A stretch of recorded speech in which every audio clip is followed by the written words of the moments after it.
Chris 6 News at 5 continues. Video on Facebook is going viral, showing the waters off Padre Island appearing to glow. So what is it? Chris 6 News anchor Priscilla Torres takes a closer look.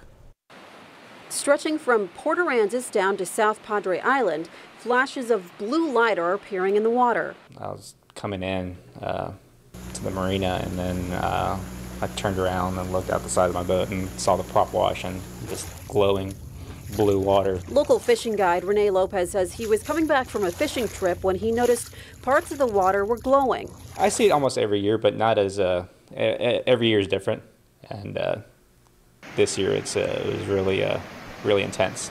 So what is this unique sight? We took a trip to the University of Texas Marine Science Institute, where we spoke with Associate Professor of Marine Science, Deanna Erdner. Dinoflagellates are a term for a particular group of single-celled algae. Bioluminescent dinoflagellates, a group of single-celled algae, or commonly referred to as glowing plankton. The flash of light occurs when these particular cells are disrupted. Basically the equivalent of being bumped.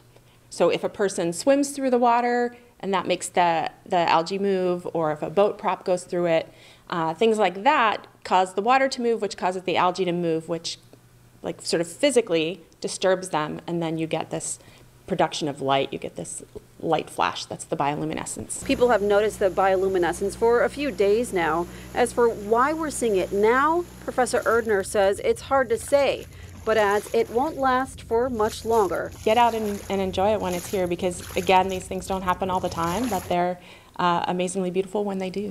Priscilla Torres, Chris 6 News.